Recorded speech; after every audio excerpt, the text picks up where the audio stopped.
Je sais que ce matin, notre frère Yapi nous a parlé. Vous savez, il prend son temps tranquillement, posément, mais va profondément.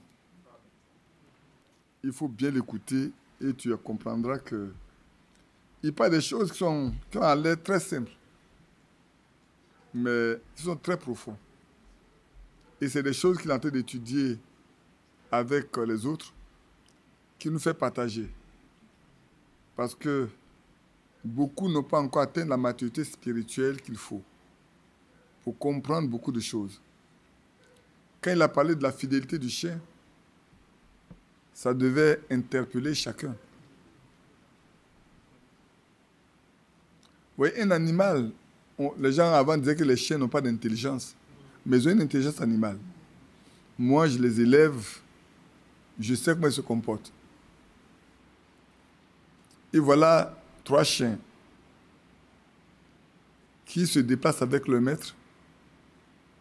Et puis le maître monte dans une voiture. Et ne sachant pas où le maître s'en va, il ne voulait pas laisser partir le maître. Qui est celui qui a pris le maître? Vous vous souvenez de Marie de Magdala, ce matin de dimanche-là, elle demandait à la personne qui s'adressait à lui, même si c'est son corps même, même son corps est précieux pour elle. Parce qu'elle sait ce que cet homme a fait pour lui. Pécheresse, n'avait pas droit au milieu des autres, devant se cacher, raser les murs, comme on peut le dire. Et cet homme est venu chasser d'elle 7 démons pour la libérer, pour l'arracher de la honte. Même son corps mort était pour lui précieux. Et voilà les 3 chiens. L'un dit, notre maître, ça n'ira pas. Il doit aller avec nous. On ne peut pas le laisser partir. Il se place devant la voiture. Ou bien lui meurt, ou bien tu es obligé de t'arrêter. À un moment donné, il rentre sous la voiture pour obliger le chauffeur à s'arrêter. Parce que le chauffeur n'a pas envie d'écraser la voiture, à écraser le chien. Il n'a pas envie d'écraser le chien. Même s'il écrase le chien, le propriétaire du chien ne sera pas content. Le maître a compris qu'il faut descendre. Parce qu'il a un fidèle ami. Je vois le chien en train de voir son maître descendre et remuer sa queue et sauter sur lui et lui demander, tu es avec nous, l'embrasser ici, l'embrasser là. C'est vrai. Je vais vous raconter une autre histoire. La sœur Véronique est là, au décès de maman, de sa maman. Je devais leur prêter une voiture pour aller à Yamoussoukro. Elle a pris la clé de la Q5.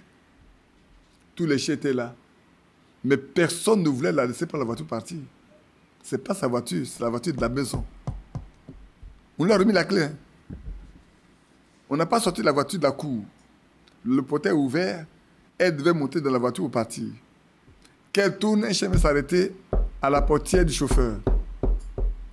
Il est assis là. Elle n'a pas le droit de monter la voiture. Les autres tournent. Elle a dû appeler pour que maman sorte. Pour dire, les chiens ne veulent pas que je prenne la voiture. Où est la fidélité des animaux? Mais nous, les hommes, nous sommes infidèles. Même quand Dieu est fidèle, nous sommes infidèles. Mais les animaux sont fidèles. Les animaux ne savent pas trahir. Si je sors tout de suite là, que vous êtes à côté de moi, aucun chien ne va s'occuper de vous. C'est avec moi qu'ils vont vouloir jouer, parce que je suis leur maître. Et si vous regardez, si maintenant vous vous empoignez à moi, là vous saurez que ce n'est pas les chiens qui semblent doux là. Si quelqu'un s'empoigne tout de suite là, il va se rendre compte que ce n'est pas les chiens que vous passez et puis ils ne disent rien là. Celle qui est morte avant, tu peux venir à la maison avec ton enfant. Tu peux déposer ton enfant à terre. La chienne va se coucher auprès de l'enfant. L'enfant peut mettre sa main dans la gueule du chien, toucher ici, faire tout. Le chien est là couché. Il ne dira rien. Mais toi, la maman, si l'enfant pleure, il ne faut pas oser aller prendre le chien, l'enfant. Dès que l'enfant pleure là, il ne faut pas t'approcher. Hein. Ce n'est plus pour toi. L'enfant appartient à la maison. Appartient au propriétaire de la maison. Si on n'est pas venu prendre l'enfant pour te donner l'enfant, tu ne peux même pas. Tu ne pourras pas. Dès que tu viens, il va te dire, reste là où tu es. Il y a un autre, demandez à frère Kaglo, non, le frère Yao Job. Je vais terminer par là. Une fois, il est venu, maman était encore là. Et puis on lui rentre dedans, il dit, non, il va s'asseoir dehors. Il dit, il y a des chiens, il va s'asseoir dehors, il n'y a pas de problème. Il est pas s'asseoir sous le... Comment on appelle ça? Le cacoyer là. Il a pris chez l'assis là. Il a pris une bouteille d'eau, il a déposé son sac. 4 chiens. Un devant, un derrière, 2 de côté. Personne ne l'a attaqué. Tout le monde était son gardien. Quand il veut boire de l'eau, il prend sa bouteille d'eau, il boit. Mais quand il veut prendre son sac, un chien met la patte sur le sac, il dit, tu ne prends pas le sac. Dès qu'il lève la main, le chien se couche tranquille. Kaglo est là, hein? Demandez-lui. Ce que je dis là, appelez Kaglo, demandez frère Badi, a dit que tu as eu ça, il va vous le dire. Dès qu'il veut prendre le sac, le chien met la patte sur le sac et dit Dès qu'il enlève la main, le chien aussi enlève sa patte. Mais s'il prend la bouteille d'eau, il peut prendre la bouteille d'eau pour boire. La fidélité des animaux. Frère, quand il y a plus à parler, ça paraît tellement simple, tellement anodin. Oui, on voit, frère, c'est la fidélité de Dieu envers nous. Dieu là, il ne peut pas accepter que quelqu'un touche à un de ses enfants. Ça n'existe pas. Croyez simplement. Et regardez, nous sommes la prunelle de ses yeux. Sur cette base-là, il n'y a pas assez de démons en enfer pour sortir et te toucher. À moins que lui le permette. À moins que lui le permette. Hein. Sans lui là, rien ne peut arriver. C'est pour ça que je dis toujours aux frères, je dis, vous savez, un chrétien n'est pas appelé à mourir. Le chrétien est appelé à vivre le plus longtemps possible. Pourquoi? Parce que Dieu donne sa vie. Et Dieu le protège. Alors, si Dieu le garde là, quelle maladie qui va venir d'elle-même pour l'attaquer? Même dans un accident, Dieu sait qu'à l'heure, l'accident va risquer ça avant. Il sait, hein? Voilà 2 gros accidentés qui sont assis devant moi. On les appelle les rescapés. Mais les gens pensent que Dieu ne savait pas qu'en ce lieu-là, ce jour-là, l'heure-là, il avait fait d'accident. Dieu savait. Il pouvait les laisser mourir. On n'avait même pas besoin, sur le champ-là même là, on arrive, ils sont tous morts. Quelqu'un arrive et dit, ils sont morts comme les autres. Quelqu'un arrive et dit, ils sont morts comme les autres. Ils ont entendu? Parce que tous ceux qui font l'accident dans ce lieu-là, ils ne passent pas, il n'y a pas un qui est survivant. Ils meurent tous. Quand il m'a appelé pour dire qu'ils ont fait un accident, il dit, asseyez-vous, restez tranquille, ne bougez pas. Parce que souvent, on ne sait pas quand on fait un accident, on pense qu'on est fort. On peut faire une hémorragie interne. Donc, mieux vaut rester tranquille. Oh, il y a un enfant qui est en train de mourir. Il devait le sauver. Je crois que c'est Vincent ou Lyon. Lui a pris l'enfant par là à l'hôpital. Pourtant, sa condition était très grave. Qu'il soit arrivé ici à Abidjan, sa situation est très grave. Même la nuit, il devait passer. Quand ils sont arrivés et qu'on a dit qu'il va aller faire la radiologie, quand je les ai vus, j'ai dit à celui qui devait faire la radiologie, arrête-toi, ferme la porte. Il a fermé la porte. J'ai prié pour eux. Quand j'ai fini, tu peux partir. Après, Vincent est venu. Je l'ai regardé. C'était aussi grave. C'était très grave même. Vincent était décomposé en plusieurs parties. Ceux qui sont arrivés en France, qui ont fait la radiologie, on ne lui donnait pas 3 mois pour vivre. Ça fait combien d'années maintenant? 6 ans. La dame ne lui donnait pas 3 ans pour vivre. Il a dit, est-ce que tu es un Français? Non. Il dit, si tu étais Français, je ne te laisse pas sortir de l'hôpital. mais tu n'es pas français, tu n'as pas d'assurance en France. Quand l'année qui suit les parties, elle était surprise. Elle a dû t'envoyer encore chez quelqu'un d'autre, non? Parce qu'elle ne peut pas comprendre qu'on soit passé par cet accident-là. On donne 3 mois pour vivre. On quitte l'Afrique. On quitte la France, on va en Afrique. Et de l'Afrique, on revient tout en étant en bonne santé. Ce n'est pas l'Afrique, hein? C'est Dieu. Amen. Sans Dieu, là, ces deux qui sont là, ils ne seraient plus parmi les vivants. Et comme nous savons que ce n'est pas ceux qui tombent, descendent de la tombe qui louent Dieu, ce sont ceux que Dieu retire de la tombe qui le louent, il leur a donné la possibilité de vivre. C'est sa fidélité à nous. Bien-aimés, que Dieu vous bénisse. Soyons fidèles à lui en toutes choses. Nous sommes fidèles. Soyons fidèles à lui, mais soyons fidèles aussi entre nous. Oui. Si nous pouvons être fidèles au Seigneur, nous devons être fidèles aussi entre nous. La fidélité doit être connue, doit être réelle et vraie. Et c'est important. S'il n'y a pas de fidélité, il n'y a pas de confiance. S'il n'y a pas de confiance, on ne peut rien faire ensemble. On ne peut pas même demander une chose ensemble pour que Dieu nous exauce. Ce n'est pas possible. Et je transpose ça dans le foyer. Je vais dans le foyer. Si l'homme et la femme, il n'y a pas de confiance, vous ne pouvez pas obtenir de Dieu ce que vous voulez. Parce que vous êtes déjà divergents. Dieu a attaché à sa loi. Hein. Il dit si deux s'accordent pour demander quelque chose, alors si j'écoute. Si deux. Mais les deux là, c'est qui est d'abord? C'est l'homme et sa femme.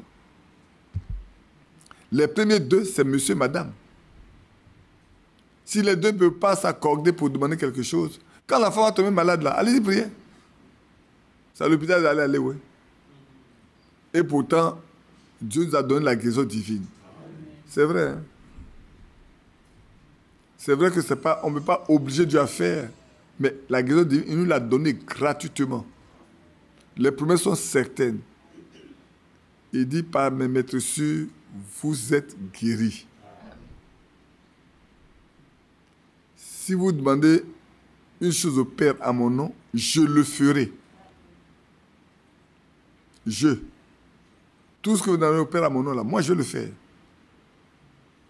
Et à cause de sa fidélité, à cause de notre fidélité à sa parole, il est tenu de le faire. Que Dieu nous bénisse. Allons poursuivre notre étude sur le thème « Au commencement, n'en était pas ainsi ». On en a parlé longuement dimanche passé. On a insisté. On n'a pas beaucoup avancé, c'est vrai. Mais on n'est pas en train de faire une course de fond. On n'est pas en train de faire 100 mètres, 200 mètres. On a plusieurs kilomètres à parcourir. À ce niveau-là, on ne se précipite pas. Sinon, on va s'essouffler rapidement. Quand le chemin est là, on ne court pas vite. Hein. Sinon, tu vas tomber en route. Alors, on va prendre notre temps. On va aller doucement. Doucement, vous savez. J'étais arrêté dimanche passé à un endroit. Je ne sais pas pourquoi. J'avais noté un verset biblique.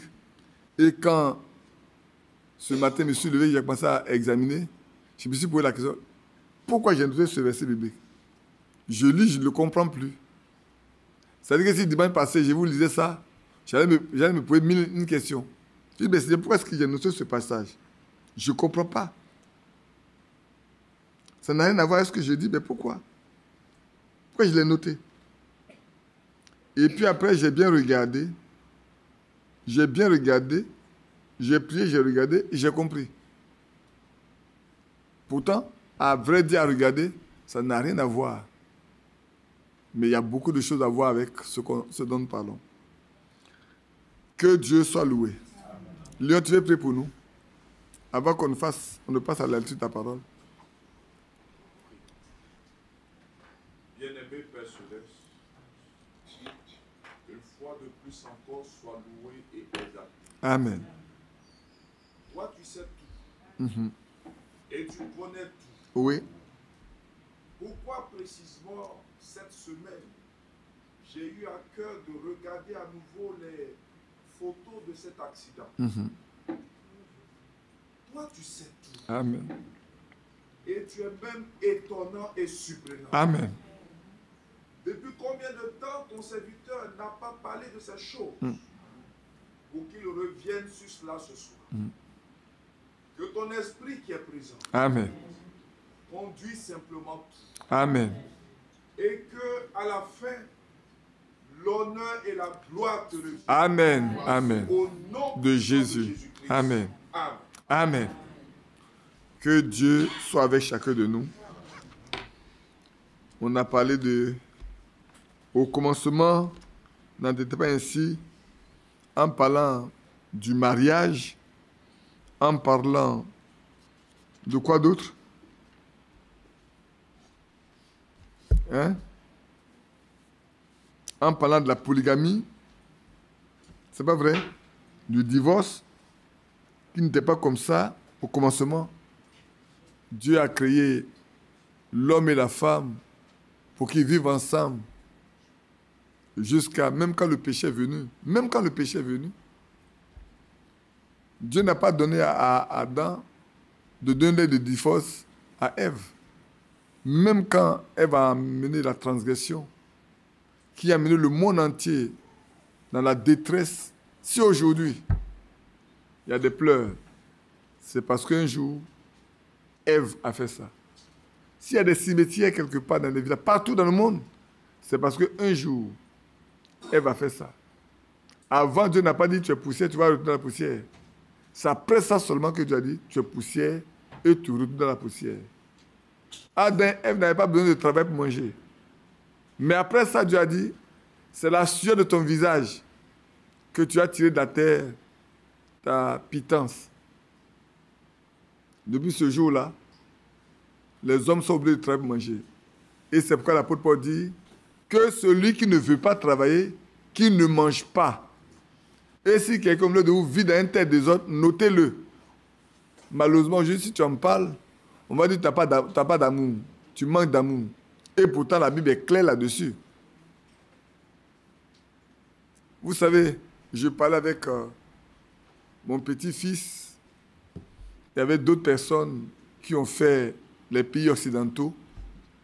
Chez nous ici, demandez à nos frères qui nous écoutent en ligne, demandez-leur. Si tu ne travailles pas, tu ne mangeras pas. Tu ne paies pas ta maison. Tu vas payer les intérêts plus tard dessus. Chaque jour qui passe là, il y a des intérêts qui tombent. Quand tu n'as pas payé à la date fixée, le jour suivant là, on commence à compter les intérêts. Ce n'est pas comme nous, on appelle la loi française. Et on applique que quand quelqu'un n'a pas payé ta maison, on va aller au tribunal, on va traîner, on va lui encore donner des mois et des... Chez eux, ça n'existe pas. Hein? Chez eux, ça n'existe pas du tout. Tu as pris une maison, tu payes. Tu ne payes pas, tu vas sortir. Et quand quelqu'un est pauvre, il est vraiment pauvre. Il n'a pas à manger, il n'a pas à manger. Il n'a pas de maison, il va rester dans la rue. Or ici, je sais qu'aujourd'hui, là, je ne vais pas manger. Je sais à quelle heure mon frère Vincent mange. À cette heure-là, je tourne devant sa porte, je sors Kingo. Qui est là? C'est frère Badi. Il va rentrer. Ils sont assis à table. Apportez un couvert. On va apporter le couvert. Et c'est pour cela que je suis parti. Hein.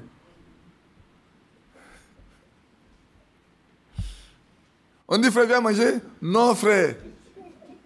Frère, viens manger? Non, frère. Bon, vous faites plaisir, je vais goûter quelque chose. Au lieu de dire qu'il va manger, il dit qu'il va faire plaisir. Dès que toi, tu me dis, tu fais plaisir, il dit, il faut t'asseoir en même temps. C'est pas venir me faire plaisir. Moi, il dit de venir manger, ça me fait plaisir là. Moi, le plaisir, je l'ai déjà. Assois-toi. Oui, frère. Et il y a beaucoup d'aventuriers qui sont partis en Europe en changeant de nom. Il y en a même qui sont mariés dans leur vie, dans leur pays. Et quand ils sortent de là, ils vont prendre d'autres femmes. Ils changent de nom. Et ils se disent croyants. Il se dit prédicateur. Quelle malédiction. Dieu sait, ne sait pas. Tu fais violence à ta femme que tu as mariée chez toi.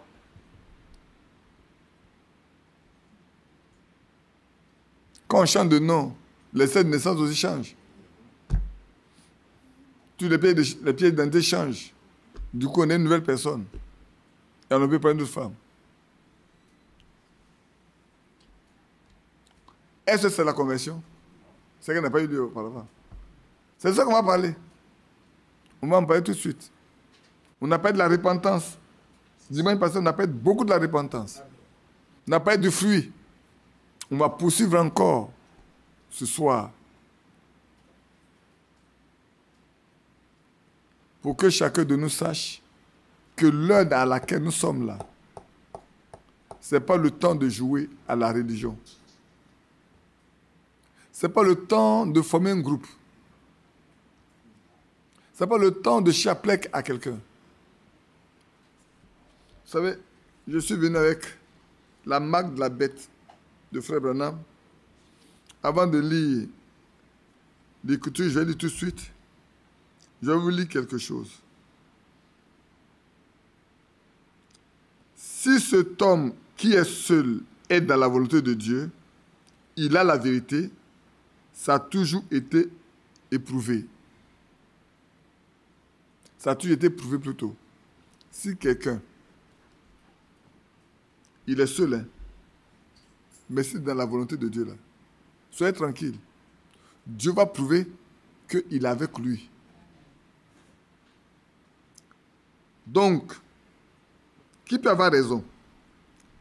Alors qu'il avait 450 prophètes formés devant cet homme, et pourtant, c'est une espèce de saint exalté en guenille qui se tenait là, qui avait la vérité. En d'autres termes, il compare un par rapport à 450. Et ce 450 qui était mal habillé, mal nourri, c'est avec lui que Dieu est. Le 1 là, oui. Le 1 là, c'est avec lui que c'est. Les 450 là, ils sont bien entretenus, bien habillés, bien logés. L'autre, il est dans les antres de la terre. C'est dans les déserts qu'il est. Peut-être c'est avec les sauterelles comme Jean-Baptiste, il se nourrit. Il se nourrit de miel sauvage. Alors, celui-là, on va le mépriser. On va mal parler de lui. On va dire qu'il n'a pas été au milieu. Il n'a pas été à quel groupe même. Mais cependant, faites attention. Il avait la vérité. Il s'est fait même gifler à la bouche. Vous savez qui c'est? C'est Michel. C'est des ciels, ça c'est 2 cornes. Il a giflé, dit, par où l'Esprit de Dieu est sorti de moi pour entrer en toi. À cause de cela, mais il avait quoi? La vérité. Donc, peu importe combien disent telle chose ou combien disent telle autre chose, ce qui compte, c'est le « ainsi dit le Seigneur ». Je sais que ce matin, a accueilli le frère Moïse, quand j'ai parlé après chapitre 19, verset 7, où j'ai fait lire dans Darby, et je vous ai demandé d'aller lire également dans le Retour de Christ, à la page 12 à la page 18, où frère Franck, comme il écrit en anglais, et la Bible en anglais dit, sa femme s'est préparée. La Bible en français dit, son époux s'est préparé. Et Darby seul dit, sa femme s'est préparée. J'ai beaucoup de traductions chez moi. J'ai même la Bible, j'ai même le Nouveau Testament grec-français. Et j'ai le Nouveau Testament grec-anglais. Le Nouveau Testament grec-anglais, je l'ai depuis 1980. Pourquoi est-ce que j'ai été intéressé à prendre ça? Je sais pas. C'est maintenant que je me rends compte que c'était important d'avoir ces choses-là. C'est vrai, vous devez vous tenir là, tout seul, bien des fois. Vous avez compris, non? Sœur, est-ce que vous comprenez? Il y a des moments où vous êtes obligé de vous tenir seul. Ne cherchez pas toujours des compagnies. Ne le faites pas. Hein. Si vous avez la certitude, je vais le dire tout de suite, que vous êtes dans la position vraie, attachez-vous à ça. Si vous vous tenez sur la parole de Dieu, mais assurez-vous bien de vous tenir à ce que le Seigneur a dit. La première et la condition sine qua non, c'est que d'abord, vous devez savoir qu'il y a des moments où vous serez seul. Mais pour être seul, il faut être sur le vrai fondement. De sorte qu'on va vous remuer à gauche, on va vous remuer à droite, on va vous pousser, vous allez venir. Quand on va sortir là, vous allez sortir la vérité. Personne ne pourra contester. Parce que vous avez la vérité. Vous ne serez pas là pour plaire aux gens, pour faire la complaisance. Vous direz, voilà ce que je sais. Et voilà ça. Si vous pouvez contester ça, contestez. Mais celui qui a l'esprit ne peut pas contester. Hein. Même les pharisiens, quand ils ne voulaient pas de Jésus, ils ne pouvaient pas contester ce que Jésus disait. Hein. Même ceux qui ont tué Étienne, quand Étienne parlait, ils ne pouvaient pas contester. La seule chose, quand Étienne a vu, je vois le ciel ouvert. Là, on dit blasphème. Parce qu'ils ne voyaient pas. Comme eux, ils ne voyaient pas. On dit blasphème. Est-ce pas la même chose pour Paul?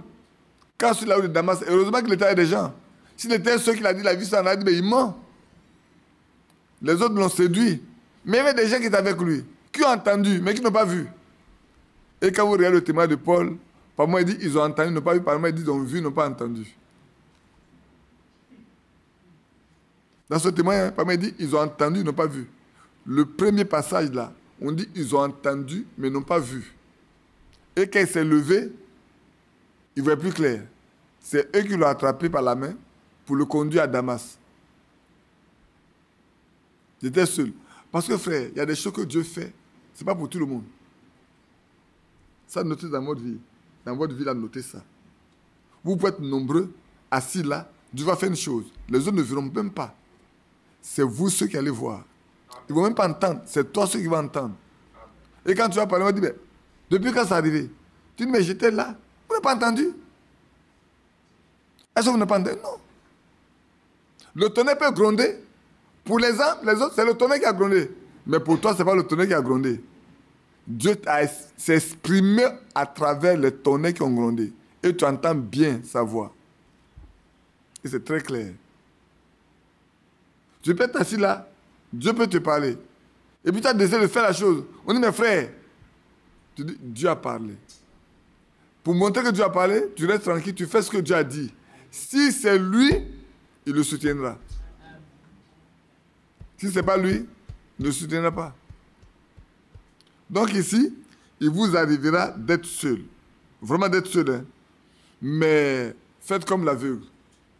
Avant de prendre telle position, l'aveugle, quand il dit va vous lapider là, c'est qu'il a eu son pied sur un caillou. Vous ne voyez pas le caillou, hein? Mais lui, c'est son pied sur le caillou. Il ne voit pas clair. Hein? C'est un malvoyant. Mais si je te lapider, il faut continuer. Il faut fuir. Il ne faut pas rester là. Il va te casser le front pour rien. Voyez son pied sur le caillou. Quand il va s'abaisser, au moins tu te rends compte que le caillou est déjà parti. Donc soyez certains. Soyez vraiment certains. Et marchez avec lui tranquillement. Je crois qu'il y a un autre passage, j'avais quelque chose d'autre que je voulais aussi lire, je ne sais pas. Ce n'est pas celui-là. Mais c'est pas... On va s'arrêter.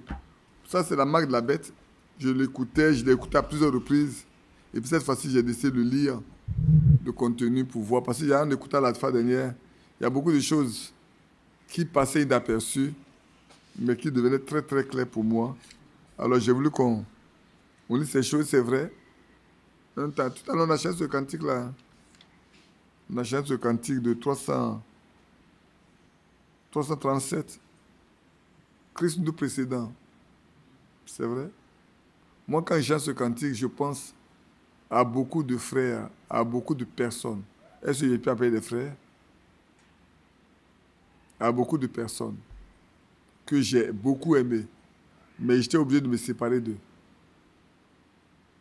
Aujourd'hui encore, beaucoup de personnes avec qui j'ai partagé les lits, j'ai voyagé avec eux, j'ai partagé les repas avec eux.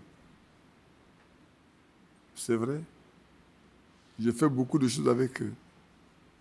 J'ai été obligé de m'en séparer, de m'éloigner d'eux. Ne pensez pas que je ne les aime pas. Hein.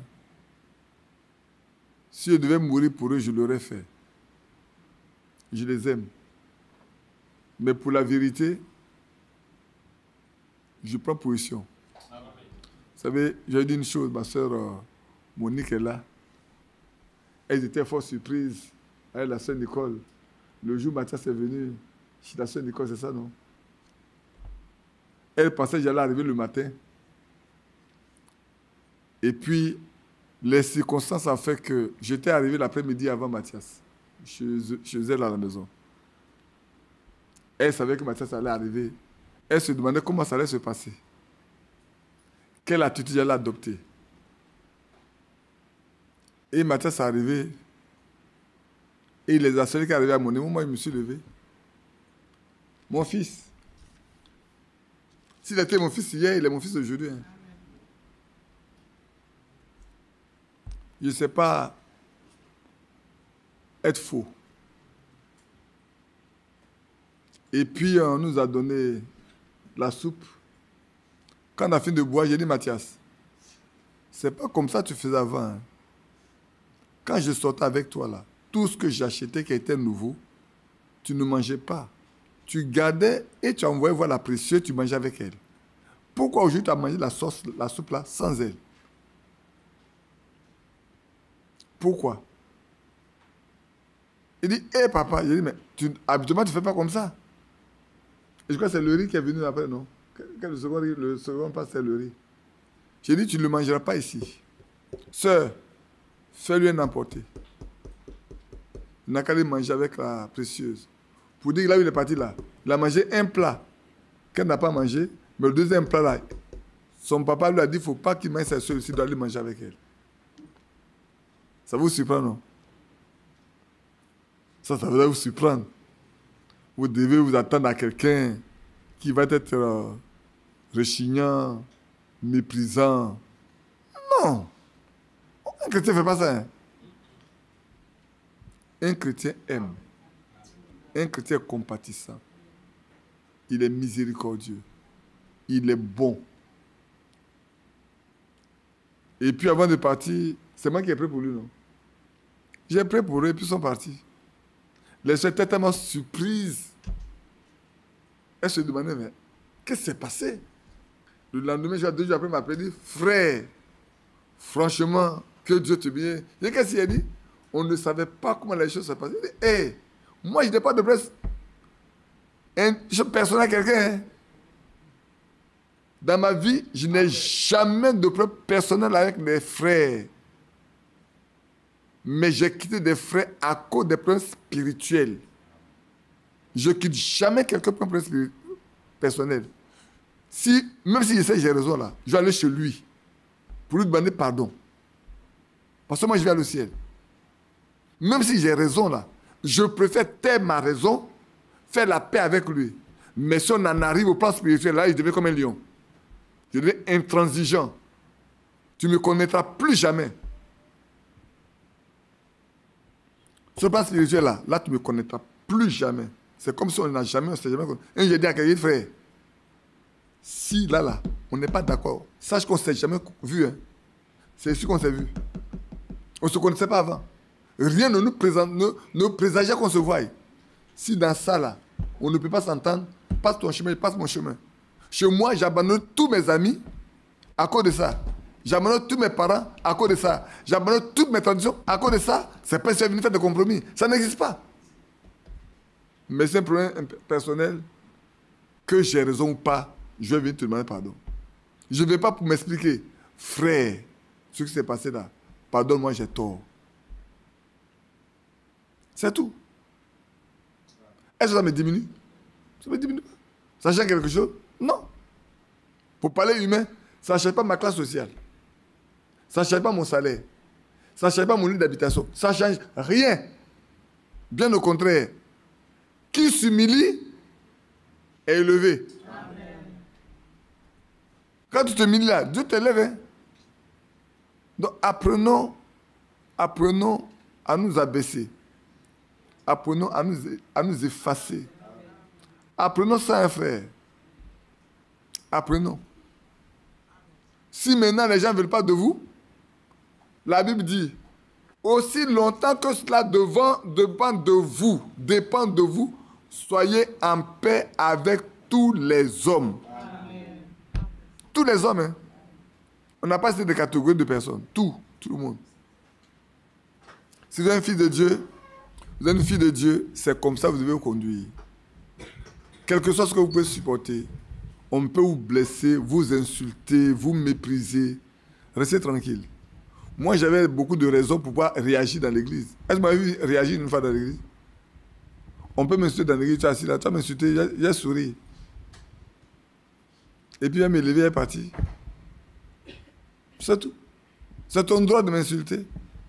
Si le Seigneur t'a demandé de m'insulter, viens me défendre pourquoi? Non. Mais ne venez pas poser le problème au plan biblique. Là, on ne se connaît pas. Que Dieu nous bénisse. Alors, on va aller lire dans notre livre, dans Luc 24. Ouais, l'introduction a été tellement longue, déjà, au point où on est déjà à 17 heures. Mais comme on n'est pas pressé, on ne fait pas un cours de fond. Prenons Luc 24. Il y a de bonnes choses qu'on va regarder simplement, tranquillement. J'ai relu, j'ai lu et j'ai relu. On va aller encore à partir du verset 44, Luc 24, à partir du verset 44.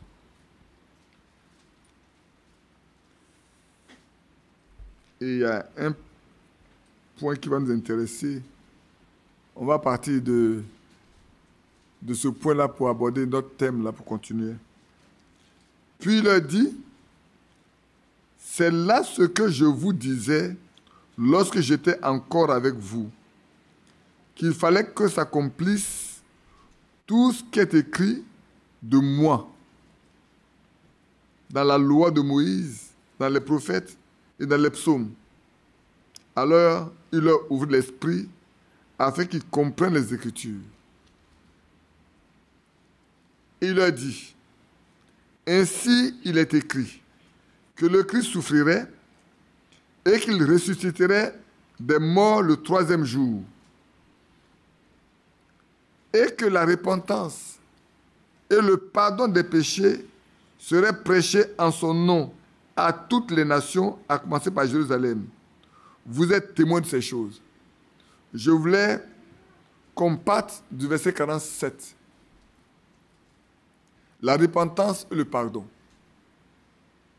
Généralement, il y en a qui veulent avoir le pardon sans se repentir. Mais il n'y a pas de pardon sans repentance. Vous devez savoir ça, frère. Dieu ne peut pas vous pardonner quoi que ce soit si vous ne vous repentez pas. Si vous ne regrettez pas amèrement les actes que vous avez posés. Parce qu'après tout,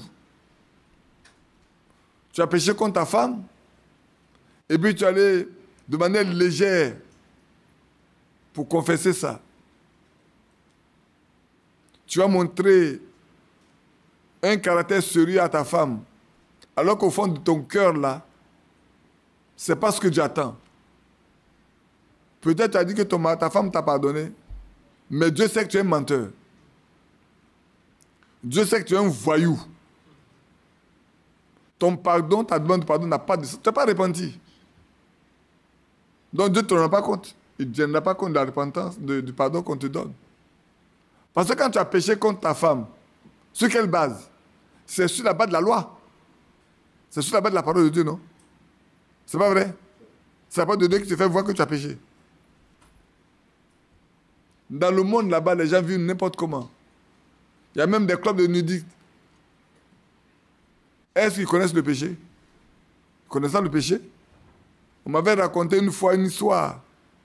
Est-ce que c'est vrai ou c'est faux, je ne sais. Comme ils sont tous des nudistes, l'homme et sa femme sont partis. De là-bas, en même temps, ils se sont changés de femme et de mari. La femme a trouvé un nouveau mari. L'homme a trouvé une nouvelle femme. Ils sont venus divorcer à l'amiable simplement, sans souci. L'autre après, ils sont mariés avec leur nouveau mari et leur nouvelle femme. Ils ne savent pas ce que c'est qu'un péché. Mais le croyant ne peut pas vivre ainsi. Alors si tu pêches contre ta femme, confesse ton péché vraiment, en sachant que tu as mal fait. Tu pêches contre ton mari, va vraiment de tout ton cœur, dans les larmes, au pied du Seigneur d'abord, avant de te lever pour dire à ton mari, j'ai mal fait. Je n'ai pas fait l'engagement que j'ai pris. Peut-être dimanche prochain, je vais vous tirer le test de la cérémonie de mariage de frère Branham. Je vais vous le lire pour que vous voyez de quoi il est question. C'est tellement solennel. C'est un engagement solennel. C'est pas, excusez-moi, nous tous on a fait cette erreur avant. Hein. On a fait des mariages comme ça, on ne savait rien. On a fait au mieux de notre connaissance. Il ne faut pas jeter la pierre à qui que ce soit. Moi aussi, j'ai marié. J'ai fait ces erreurs-là aussi. Et c'est un engagement solennel, vêtement solennel. De sorte que, frère, quand tu as pris cet engagement-là, et que tu te comportes mal envers ton mari ou envers ta femme, tu brises cet engagement. Tu dois revenir en arrière pour considérer qu'un jour, tu as pris un engagement solennel devant Dieu et devant les hommes pour agir fidèlement et saintement. Tout le reste de ta vie. Il n'y a que la mort qui va vous séparer là-dedans. Malheureusement, le mal est devenu tellement vulgaire, c'est galvaudé. Ça n'a aucun sens. À force de raison avec nos jeunes gens, nos jeunes filles aujourd'hui. Je ne sais pas qu'est-ce qu'on leur apprend. Qu'est-ce qu'on leur apprenons. Quoi qu'on a lu, on a écouté en longueur le message de frère Franck concernant le mariage. On a tout fait pour qu'on puisse avoir le test transcrit, mais les gens continuent de vivre comme ils veulent. Au point où, et c'est normal frère, quand on n'est pas né de nouveau, c'est normal qu'on vit comme on vit. On en parlait tout à l'heure. Si on n'est pas né de nouveau. Et ici, il dit, et la repentance, que la repentance et le pardon soient prêchés en son nom. Frère, on nous prêche la repentance et le pardon en son nom. Ce qui veut dire, premièrement, si nous voulons avoir le pardon, devons nous repentir. Si je ne peux pas me repentir, comme la Bible dit, le pardon que je reçois n'est pas un pardon. Parce que je fais ce qu'il faut. Dans mon cœur, je n'ai aucun vrai regret. Peut-être qu'on m'a surpris. Je sais de quoi je parle, frères et sœurs. J'ai eu beaucoup de problèmes dans le foyer.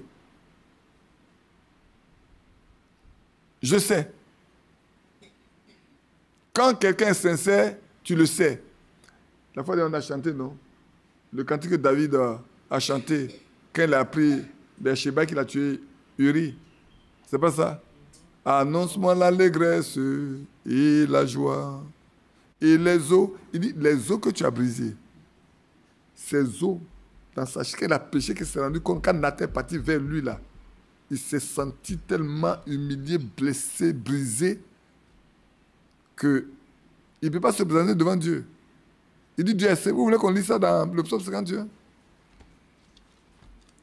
Lisons dans le psaume 51, vous allez voir de quoi il est question. Quand nous plaisantons aujourd'hui avec le péché,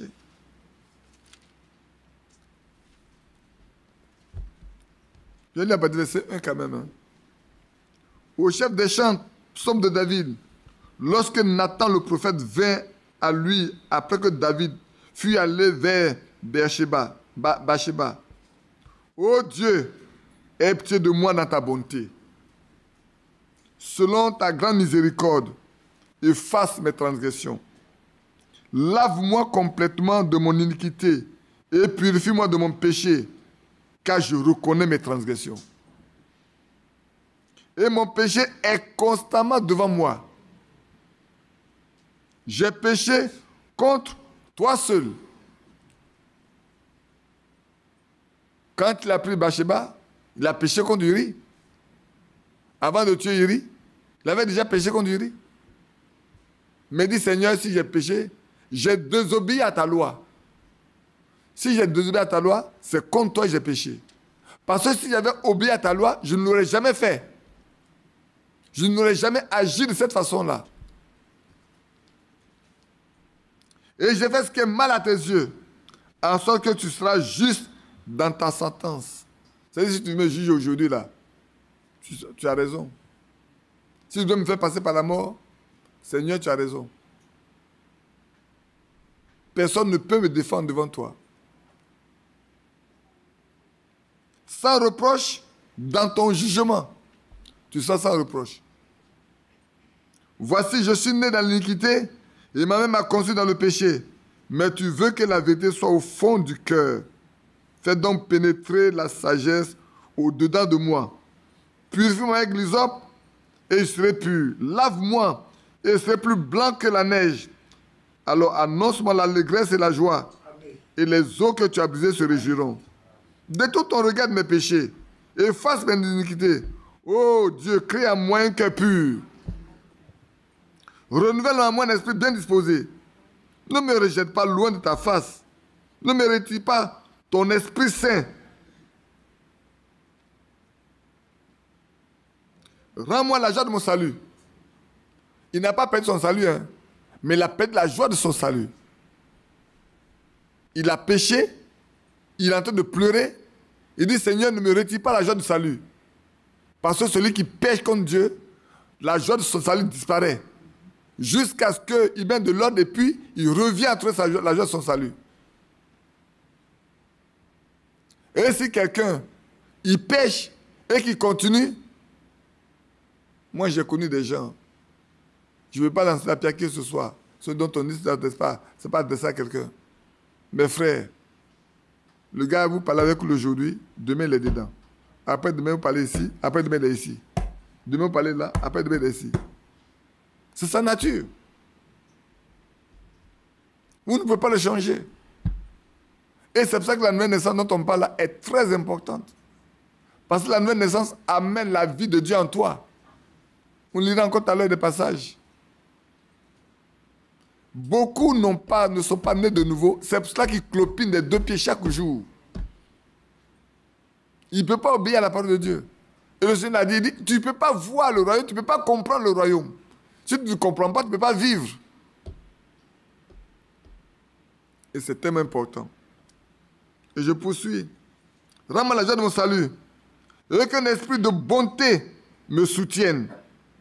Alors j'enseignais tes voies à ceux qui les transgressent. Alléluia. Amen. Oui.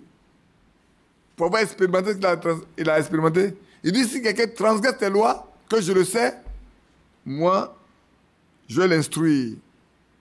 Je vais lui enseigner que ce n'est pas comme ça que notre Dieu fait. Et les pécheurs reviendront à toi. Ô Dieu, Dieu de mon salut, délivre-moi du sang versé. Maintenant, après avoir fini avec Bathsheba, maintenant il parle du sang qu'il a fait verser. Parce qu'après tout, c'est lui qui a fait tuer Uri. Il a dit à Joab, mets-le du côté où c'est Dieu et retirez-vous de lui. Et on lui a lancé quelque chose de dessus là pour le tuer. Et quand David lui a annoncé, il dit, l'épée fauche ici, fauche là. Il veut se justifier. Il veut comment on appelle ça? Il veut calmer sa conscience. Mais c'est toi que tu l'as tué. Et parce que Dieu n'a pas vu. Quand tu complotais sa mort là, Dieu n'a pas vu. Dieu a vu que tu complotais sa mort. Tu tuais un innocent. Tu as péché à sa femme, tu as enceinté sa femme. Et tu veux qu'il meure pour que ta conscience soit libre. Mais ta conscience ne sera pas libre. Oh Dieu, Dieu de mon salut, délivre-moi du sang versé. Et ma langue célébrera ta miséricorde. Seigneur, ouvre mes lèvres et ma bouche publiera ta louange. Si tu avais voulu des sacrifices, je t'en aurais offert. Mais tu ne prends point plaisir aux holocaustes. Les sacrifices sont agréables à Dieu. Les sacrifices qui sont agréables à Dieu, c'est un esprit brisé. Oh Dieu, tu ne dédaignes pas un cœur brisé, tu ne dédaignes pas un cœur brisé contré. Répands ta grâce, tes bienfaits sur Sion. Bâtis les murs de Jérusalem. Alors tu agréeras des sacrifices de justice, des holocaustes et des victimes tout entiers. Alors on offrira des taureaux sur ton autel. Des deux côtés, David a confessé son péché. Autant avoir commis l'adultère avec la femme d'Uri, qu'il a tué Uri lui-même. Ainsi, frères, je voudrais insister ici pour dire, si nous voulons avoir le pardon de nos péchés, nous avons d'abord besoin de passer par le processus de la repentance, en ayant un cœur vraiment touché et en portant le fardeau devant le Seigneur, jusqu'à ce que la joie de notre salut qui est parti revienne. À moins qu'on ait tué notre conscience. Parce qu'il y a des personnes aussi qui n'ont plus de conscience. À force de pécher. Et c'est important. Et c'est en son nom seul. Ce n'est pas au nom de quelqu'un d'autre. Hein. C'est en son nom seul que, bien-aimés frères, on doit pouvoir passer par là. Et alors, je viens avec Jean 8. Jean 8, le verset 7, verset 11, qui me paraissait un peu... Il y avait deux passages comme ça. Prenons Jean 8, du verset 7 au verset 11. Jean 8, le verset 7 au verset 11. Et c'est ce passage-là qui m'a intrigué quand je l'ai découvert. Je me suis dit, mais pourquoi est-ce que j'ai noté ce passage? J'étais en train de réfléchir, de prier, et c'est venu simplement. Et je vais le partager avec vous. Alors, lisons à partir du verset 1, pour qu'on donne le contexte. Jésus se rendit à la montagne des Oliviers, mais dès le matin, il alla de nouveau dans le temple. Et tout le peuple vint à lui. S'étant assis, il les enseigna. Alors les scribes et les pharisiens amenaient une femme surprise en adultère. Il la plaça au milieu du peuple. Ils disent à Jésus, « Maître, cette femme a été surprise en flagrant délit d'adultère. Mais où est l'homme? C'est elle seule. On commet adultère seul. Mais où est l'homme? »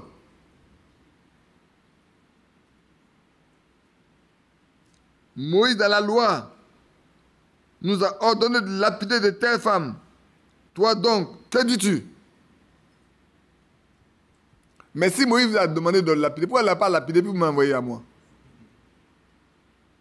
Donc vous n'obéissez plus à ce que Moïse vous a dit? Vous voyez souvent comment les hommes sont méchants. Ils veulent trouver un moyen pour l'accuser. Pour leur dire, ils vont lui dire après, voilà, ils n'obéissent pas à la loi de Moïse. Moïse nous a demandé de lapider telle personne, lui il vient nous dire on ne doit pas le lapider. Il va justifier.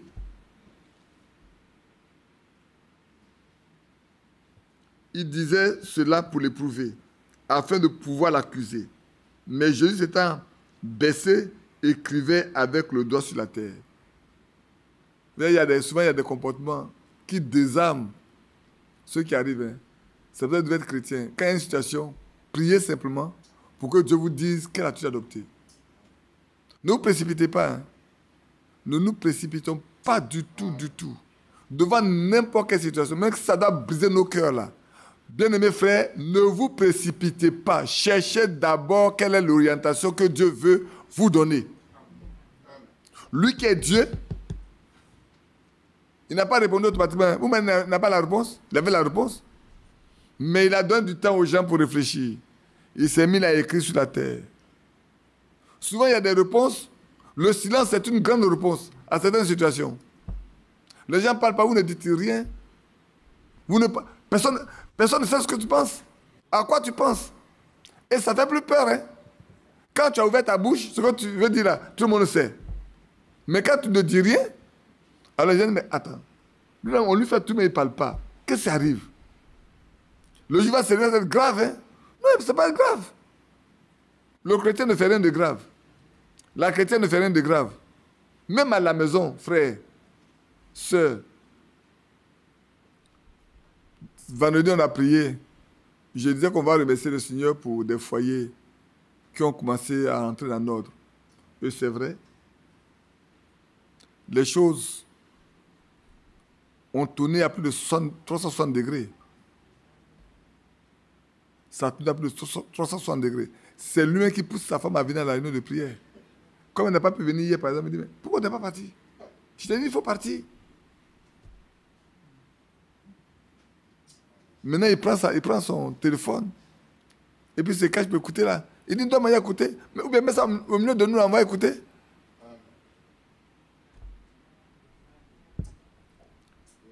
Et il y a un autre, je ne vous dis pas. Et c'est qu'elle écoute. Elle se marie à partir de dehors jusqu'à... Il est venu, il a dit, je ne veux plus aller dehors. Je ne veux plus jamais aller dehors. Mais ce sont vos prières. Hein. C'est le fruit de vos prières. Je ne vous ai jamais parlé de ces personnes.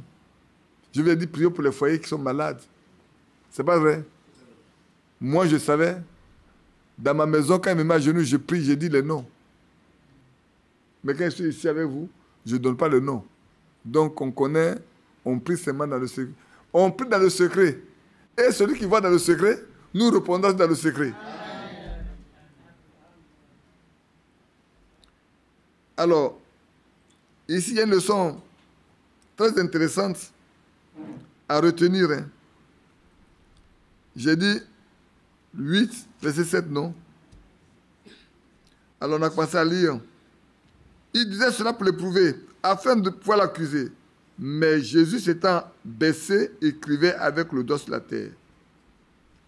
Comme il continuait à l'interroger, il se releva et leur dit, que celui de vous qui est sans péché jette le premier la pierre contre elle. Et s'étant de nouveau baissé, il écrivait sur la terre. Il a balancé le ballon dans leur camp. Il ne les a pas accusés. Hein. Il dit, vous voulez la tuer? C'est votre droit. Mais si vous-même là, parce que frère, il y a beaucoup qui aiment accuser les autres, alors leur péché est caché. Dans leur conscience, leur péché est caché. Mais c'est les autres qui voient. Ça veut dire, le Seigneur dit, la poutre qui est dans ton œil là, au lieu d'ôter ça d'abord, c'est la paille de l'eau que tu vas enlever. Vous l'accusez d'adultère, c'est pas grave. Vous avez dit de la lapider, lapidez-la. Si vous-même là, il n'y a pas un seul péché dans votre vie, allez-y. Mais lui, il les connaît. Il connaît leurs pensées, il connaît leur vie. Rien n'est caché devant lui. Frère, autant, même si on est 1000 ici, nos 1000 vues là, nos 1000 vies sont devant lui. Rien n'est caché. Rien, rien, rien. Même ce qu'on a dit avant de rentrer ici là, il le sait. Comme j'écoutais Frère Manon, il parlait d'un frère de Bankswood, ils étaient tous témoins de Jéhovah. Et quand il lui est arrivé d'être ensemble, il lui a dit ce qui s'est passé dans sa vie. Il a dit certainement que c'est son frère. Ça, c'est Jim Wu, c'est Bangou qui est venu raconter les choses qu'il a faites, la frère Branham, pour faire croire que c'est Dieu qui a révélé ça. Et quand ce qu'il a fait hier nuit lui a été révélé, là, il est tombé des nues. Parce que là, son frère ne sait pas. Ce que tu as fait hier soir, là, c'est toi ce qui sais. Quand ça a été porté à sa connaissance, voilà ce que tu as fait hier soir. Ah, il a compris que c'est pas... C'est autre chose. Et ils sont partis à la pêche. Il a lancé son hameçon, sa ligne. Il a pris un petit poisson. Il a tiré. Le poisson a avalé tout. Et il a tiré les ouïes, toutes les bronches, tout ça était sorti. Et puis il a jeté à l'eau, dit, c'est ton dernier tir. Et le Seigneur va ressusciter le poisson là. Pour lui montrer que Dieu s'occupe même des petites choses. Les petites créatures là, auxquelles on n'accorde pas beaucoup d'importance, Dieu accorde d'importance à ça. À plus forte raison, nous, qui avons été créés ou qui sommes créés à son image. Frère, prenez ce mot-là. Pour moi, c'est tellement important de savoir que nous avons été créés à l'image du Dieu vivant. Qu'est-ce qui ne va pas l'intéresser nous concernant? C'est pour ça que dimanche passé, on a écouté Frère Franck dit, on a lu, il dit, il n'y a rien qui n'intéresse Dieu dans notre vie. Notre vie personnelle, notre vie de foyer, notre vie familiale, notre vie d'église, même la vie de l'église. Tout ça là, Dieu connaît tout intéresse Dieu. Donc prenons garde. Hein. Donc voilà, les gens sont venus accuser, pensant pouvoir partir. Quand ils entendirent cela, chacun a entendu, hein, accusés par leur conscience, ils se retiraient un à un, depuis les plus âgés jusqu'au dernier. Ceux qui sont plus âgés, là, ils ont commis beaucoup de péchés avant. Et n'ont jamais mis de loi dans ça. Comme leur péché est caché. Et comme ça, celle-là qui est apparue, il y en a qui savent cacher leur péché. Hein. Mais il ne faut pas qu'ils apprennent le péché de quelqu'un d'autre. Alors ça court les rues. Et ils pensent que Dieu ne sait pas. Ne vous promenez pas avec les péchés des autres. Amen. Promenez-vous avec votre propre péché, là, promenez-vous avec ça. Pour que Dieu ait pitié de vous. Laissez les autres avec leurs péchés. Si vous avez appris ça, priez pour eux. Dieu est capable de les relever. Dieu est capable de leur pardonner. Peut-être au moment où tu es en train de propager son péché, il a déjà fait la paix avec Dieu avec ça. Et souvent, on tue les frères. On crée des maladies. On fait tellement de pression. Dans ce message-là, ne laissez pas vos péchés transparaître. Hein. Cachez vos péchés, allez-y vous repentir devant Dieu. Sinon, on va... Frère, tu as appris? Soeur, tu as appris? Frère, tu as appris? Soeur, tu as appris? Frère, tu as appris? Soeur, tu as appris? Comme si c'est ça la chanson. C'est ce que la Bible nous a dit de faire. Que Dieu ait pitié de nous. Et dans ce message, vraiment, c'est malheureux. Moi, nous, on a vu des gens parler. Quand on met pour eux dehors, ça devient compliqué. Vous savez, un jour, on devait consacrer quelqu'un comme diacre. Et puis, il y a un autre frère qui est venu déposer une note. Comme la demande d'écrit, il a écrit une note, l'a déposée. Et on appelait ce frère, on appelait les deux. Celui contre qui on a déposé, celui qui a déposé. Et quand ils sont arrivés là, on dit, ben, frère, voilà ce que cet autre frère a déposé contre toi. Et il dit, oui, ce qu'il a déposé est vrai. Je reconnais ce qu'il a déposé. C'est vrai.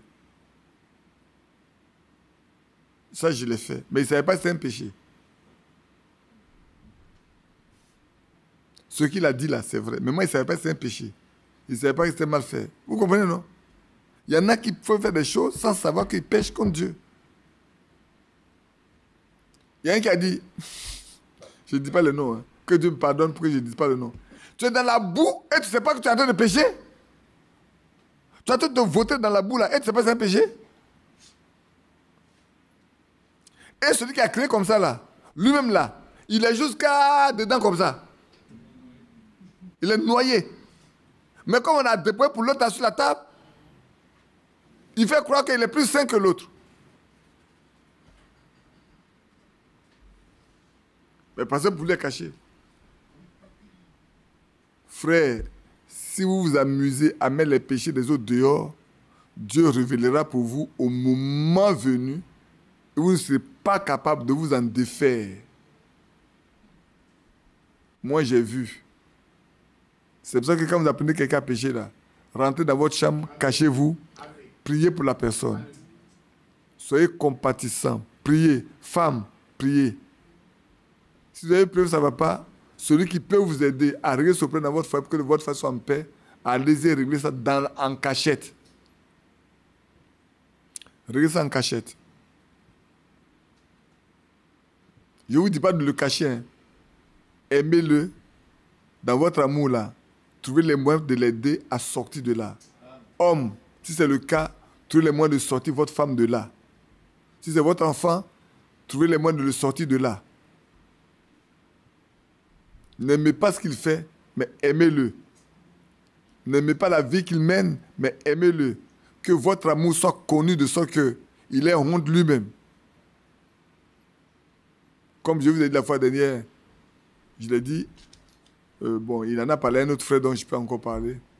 Il m'a appelé, ce frère m'a appelé pour sa fille qui a fait une sortie. Et puis ça s'est soldé par une grossesse. Et souvent, c'est notre image qu'on défend. À cause de notre image, on veut mettre les enfants dehors. Mais nous-mêmes là-haut, est-ce qu'on n'a jamais péché? On n'a jamais commis d'erreur grave. Parce que souvent on pense que c'est quand on a commis adultère, quand on a volé, quand on a fait ceci, que c'est le plus grand péché. D'abord, même la colère simple est condamnable devant Dieu. Même le fait de dire à l'enfant, regarde sa tête là. Je vais vous raconter mon histoire, non? Quand ça m'est arrivé une fois, j'étais bloqué, paralysé. Je ne pouvais même plus bouger jusqu'à ce que j'ai demandé pardon au Seigneur avant d'être libre pour pouvoir prendre. Même quand j'étais libre, même là, j'étais malheureux jusqu'à rentrer en cité. Donc prenons garde que nos lèvres là soient gardées pures pour Dieu.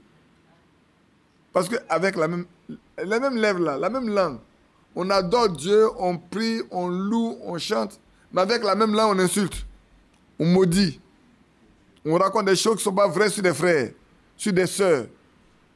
Comment vous voulez que Dieu apprécie ou accepte notre louange? Comment vous voulez que Dieu accepte notre adoration? Quand il sait que l'instrument que nous prenons pour l'adoration, on l'a déjà souillé. L'instrument là a déjà été souillé. Et vous venez prendre ça pour venir l'adorer. C'est une... Comment on appelle ça, je peux dire? Je ne dis pas que c'est une malédiction. C'est un sacrilège pour parler comme ça. Et ici, les vieillards ont caché leurs péchés qu'ils ont commis depuis leur jeune âge jusqu'à ce qu'ils deviennent vieux. Et c'est la pauvre femme-là dont ils n'ont pas pitié.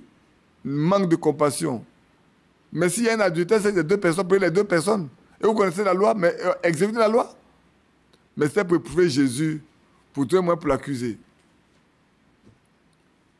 C'est vrai. Tout à l'heure, on va lire notre passage, vous allez voir. Et Jésus resta seul avec la femme qui était là au milieu. Alors s'étant relevé et ne voyant plus que la femme. Peut-être qu'ils étaient 100. Les gens avaient des gros cailloux dans les mains. Ils ne sont pas venus seuls, ils sont venus avec des cailloux déjà. Je me demande, je m'imagine, chacun dans la lampe attend le sol sur le caillou tombé. Et la place est remplie de gros cailloux. La femme est arrêtée au milieu. Et Jésus se lève, il ne voit plus personne. Il ne voit que les cailloux. Les cailloux qui étaient destinés à mettre à mort la femme. Ce n'est pas écrit, hein. Je dis, je m'imagine. Je pouvais être très clair. Pour le moment, voilà, va dire d'autre chose. Je m'imagine. Ne voyant plus que la femme seule, il dit, où sont ceux qui t'accusaient? Elle dit, personne. Personne t'a condamné? Elle répondit, non Seigneur. Et je lui dis, je ne te condamne pas non plus. Va et ne pêche plus. Oh, c'est bon, hein, frère. Va et ne pêche plus. Elle a dû être soulagée. Parce que la mort était devant elle. Hein. Si son acte qu'elle a posé était vrai, elle savait que ce jour-là, elle allait dormir sur le monticule de pierre. Vous savez comment ça s'est passé avec Étienne? Mais on s'est caché ses propres péchés pour mettre ceux des autres dehors. Et nous, les prédicateurs, on sait bien le faire. Hein. Nos propres péchés, on le cache. C'est pour les oies qui, quand ils viennent nous dire, frère, j'ai fait ça, c'est pour eux qu'on met à la chair. Frère, j'ai fait ça, c'est pour eux qu'on met à la chair. Comment on veut que les gens aient confiance en nous?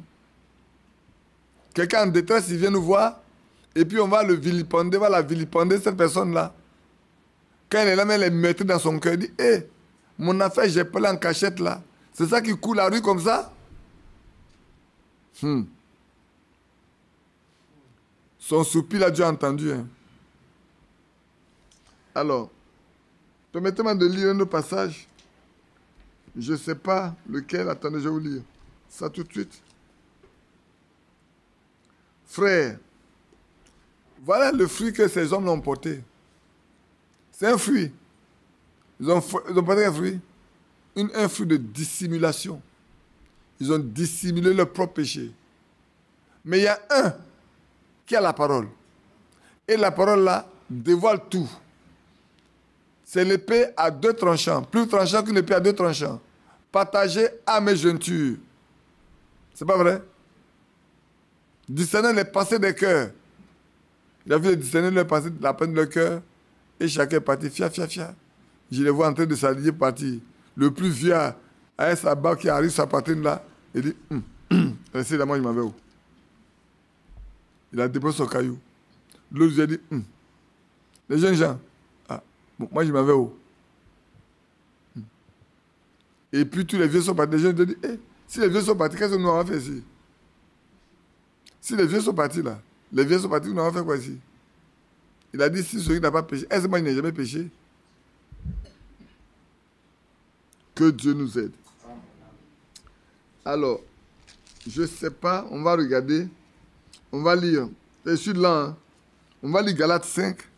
C'est que c'est un jeu que vous connaissez bien, mais peut-être on ne va pas rentrer comme vous le voulez dedans. On va lire dans Galates 5.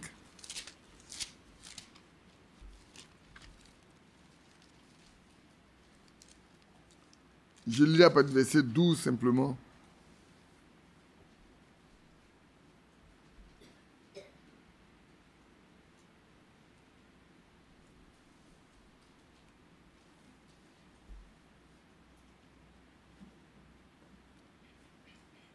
Je lis à partir du verset 11. Pour moi, frère, si je prêche encore la circoncision, pourquoi suis-je encore persécuté?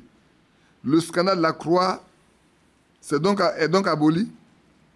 Puisse-t-il être retranché ceux qui mettent le trou parmi vous? Frères, est-ce que vous avez compris? Puisse-t-il être retranché ceux qui mettent le trou parmi vous? S'il y a des gens qui, au milieu de vous, créent des troubles, mettez-les dehors. Séparez-vous d'eux. Dans Proverbe des Tigres, le croyant ne se met pas avec les remuants. Le croyant ne doit pas se mettre avec les remuants. Ne soyez pas des syndicalistes. Une fois m'a posé la question si on peut appartenir à une association. J'ai dit oui, il y a une association professionnelle pour ton développement, tu peux. Mais un syndicat pour faire des revendications, il faut avoir. Le chrétien n'appartient pas. Même si aujourd'hui on nous dit, bon, nous tous on nous a admis à des syndicats de travail, des travailleurs, bon, on nous a admis à des conditions de travail. Mais si on demandait à quelqu'un, à chacun d'aller lui-même s'inscrire, moi je ne m'inscrirai jamais dans un syndicat. Je n'ai pas besoin d'être un réunion. Si Dieu veut régler mes problèmes, il va régler mes problèmes. Parce que toute chose qu'on connaît, c'est comme Dieu. Alors, le chrétien n'a rien à faire avec les syndicats. Les associations, d'accord. Parce que les syndicats, ils se révoltent. Hein? Ils créent des grèves. Dès que tu rentres dedans, tu deviens réunion. Mais association de ceci, association de cela, oui. La soeur vend des poulets, elle doit rentrer dans une association des vendeurs de poulets. Elle peut être présidente des associations, de l'association, il n'y a aucun problème. Elle va défendre la cause, mais elle ne va pas aller révolter les gens. Bien au contraire, les aider à améliorer leurs conditions. C'est tout. Mais les syndicats là, ça peut être des réclamations, quand ça ne va pas mettre les gens dans la rue. Et souvent, ils se laissent corrompre. Quand ça devient compliqué là, on leur donne l'argent en bas pour qu'ils se taisent. Et puis on ne les voit plus. Donc, frères, puissent-ils être retranchés ceux qui mettent des troubles parmi vous? Frères, vous avez été appelés à la liberté. Seulement, ne faites pas de cette liberté un prétexte de vivre selon la chair. Or, il y en a qui disent, frère, nous on est libérés.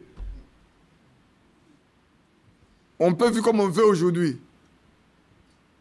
Vous savez, ceux qui ont lu la vie chrétienne normale de Watchman, c'est Galates chapitre 5. J'ai lu à partir du verset 12, mais on va dire j'ai lu à partir du verset 12, mais c'est le verset 13.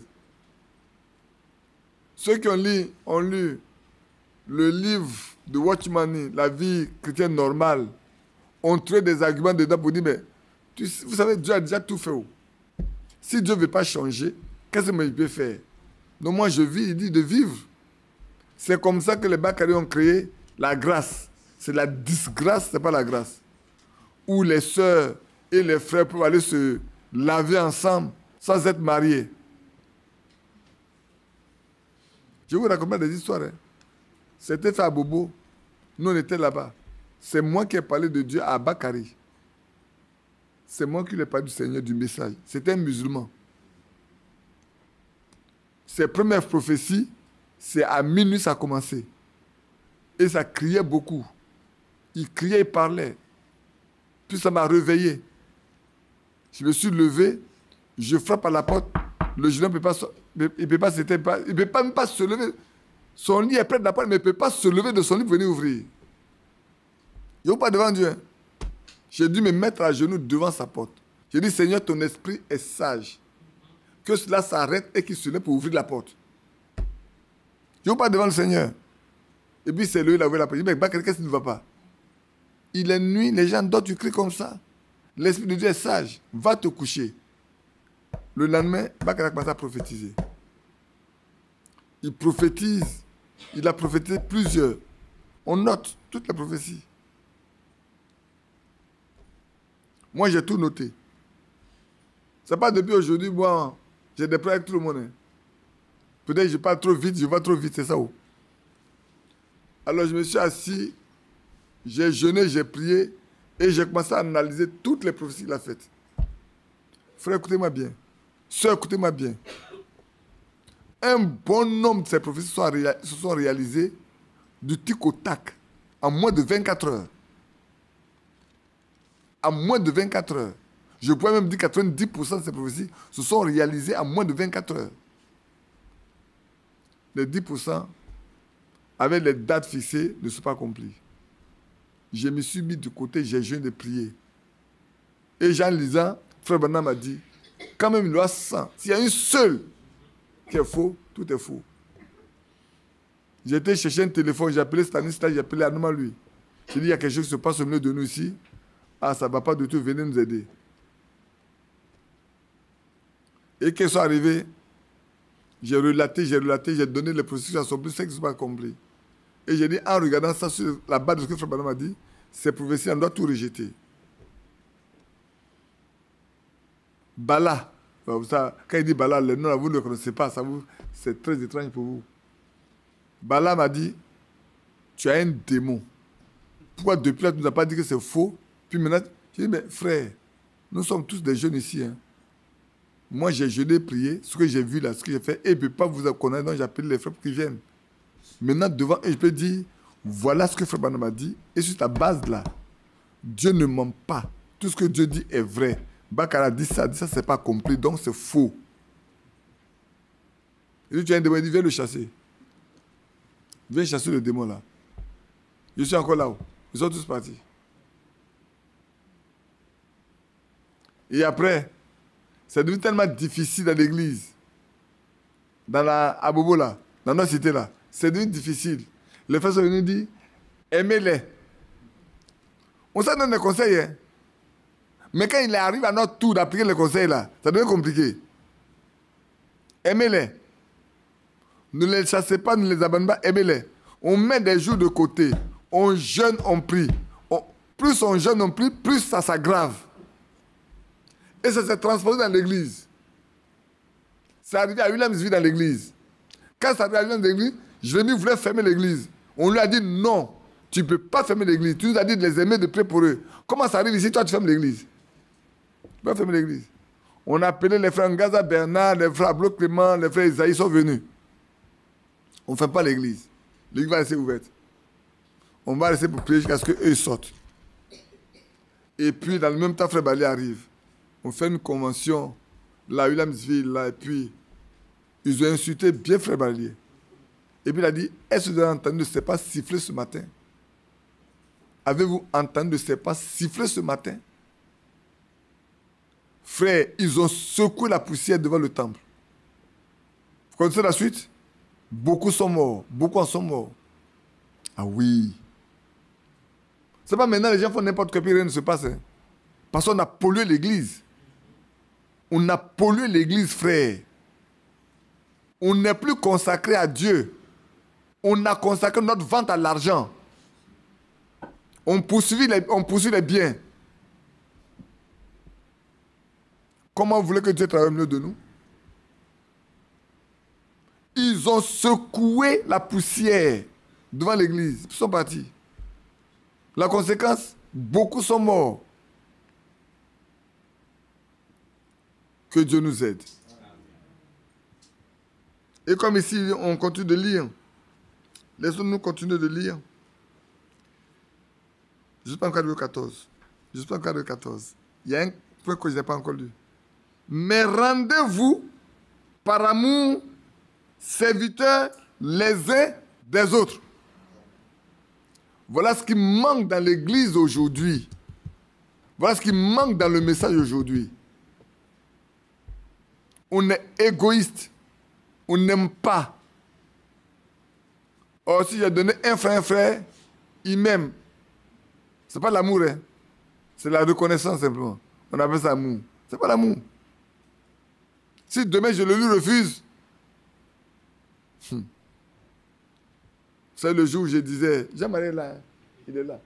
Quand j'ai des frères, arrêtez d'être des mendiants dans l'église. Et un frère dit, il est assis derrière Jean-Marie, il dit, frère, il faut arrêter ça là. Il faut donner l'argent, il faut partager à manger. Laisse ça. Il ne faut pas parler de ça là. Il faut laisser. Toi, ce que tu as, il faut donner à manger. On a faim. Alors que je veux tourner le regard vers Christ, lui, c'est moi qui le regarde. Mais frère, on a acheté la foi des gens. Si on ne paie pas le transport des gens, ils ne viennent pas à l'église. Et pourtant, j'ai toujours dit, le vieux père de frère Franck Bouot, en ce moment, il s'appelait Gorebi, Franck. Ça s'appelait qu'il a cherché son nom. Bouot Franck, son père quittait Carrière, Yopougon, toi tu sais, Carrière. Ce vieillard-là, il marche de Yopougon jusqu'à Williamsville pour aller à l'église. Aujourd'hui, des jeunes gens, des jeunes femmes vont à l'église pour de l'argent et on dit si on ne paye pas le travail, ils ne vont pas venir à l'église. Mais il faut qu'ils restent à la maison. Leur présence et l'absence équivalent à la même chose. C'est vrai. Quand vous venez, on paye votre transport.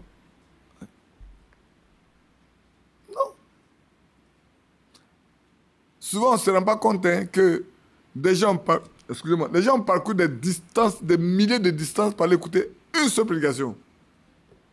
Des gens sont restés du matin jusqu'au soir, au soleil, sous la pluie, pour écouter seulement une seule prédication. Frère, quelle bénédiction nous voulons avoir par rapport à ces personnes-là? Quelle bénédiction? Quelle bénédiction nous voulons avoir par rapport à ces personnes? Des gens qui voyagent, ils parcourent des distances, de longues distances, pour aller écouter une seule prédication. Une seule. Il y en a même qui vont, ils restent depuis le matin jusqu'au soir pour entendre une seule prédication. On peut se mettre à côté d'eux, prétendre qu'on est chrétien. Non, frère. On ne fait pas d'effort. On ne fait aucun sacrifice. On nous donne tout sur le plateau et on dit qu'on est croyant. On ne l'est pas encore. C'est pour ça que demain, je vous dis, prenez votre carte, la carte là, prenez ça, regardez les parcours que le Seigneur Jésus fait à les disciples. Les voyages qu'il faisait là, regardez. Regardez la distance. Et nous, on veut faire moins que ça.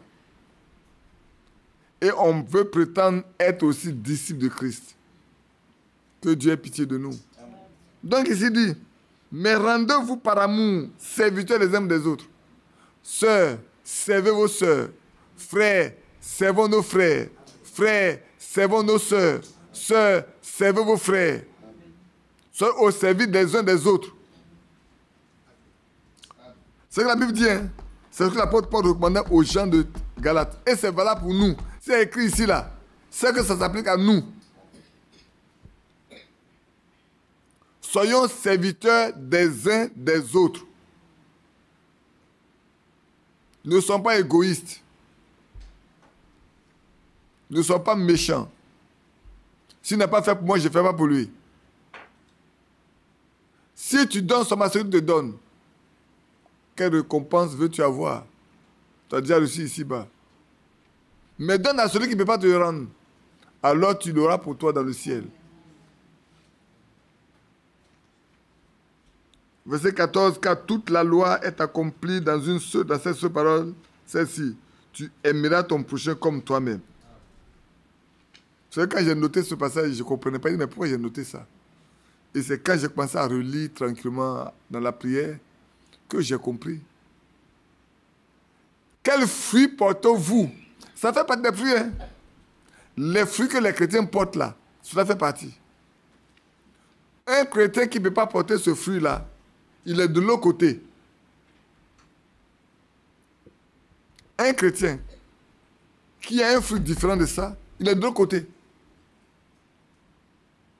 Il veut prétendre être chrétien, mais il ne l'est pas. Parce que la nature même qui est en lui ne lui permet pas d'appliquer ça, de vivre ça. Souvent, on se cache derrière des arguments qui sont des arguments farfelus pour se justifier.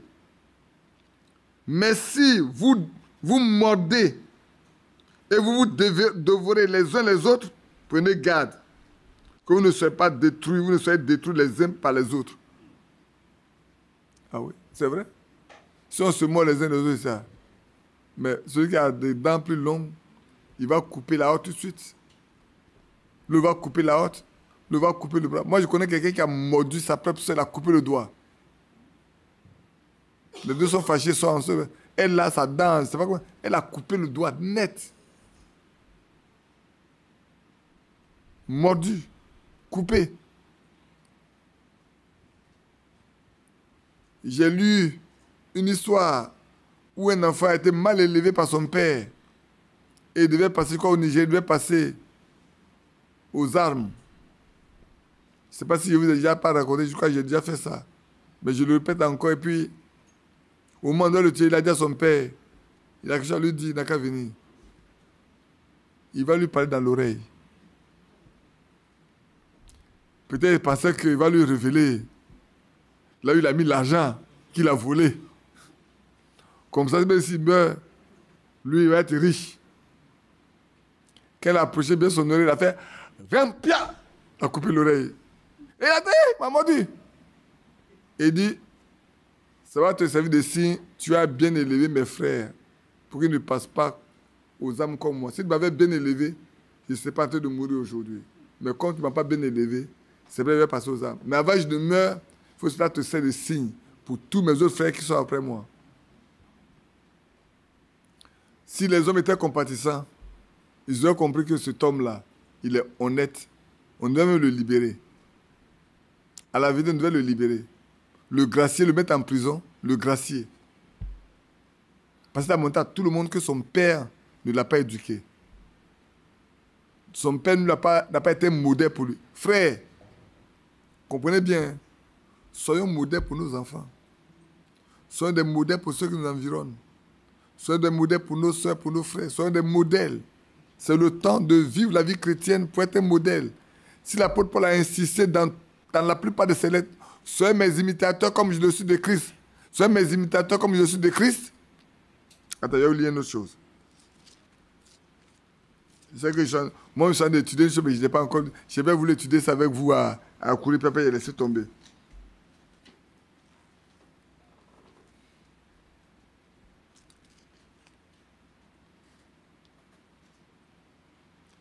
Je vais voir là où il parle d'être son imitateur. Oui, prenez 1 Thessaloniciens chapitre 1.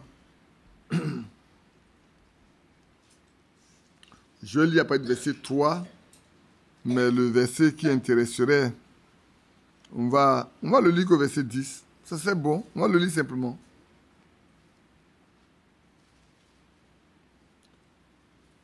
Nous rappelant sans cesse l'œuvre de votre foi, le travail de votre amour. Regardez bien, je vais lire le verset 2.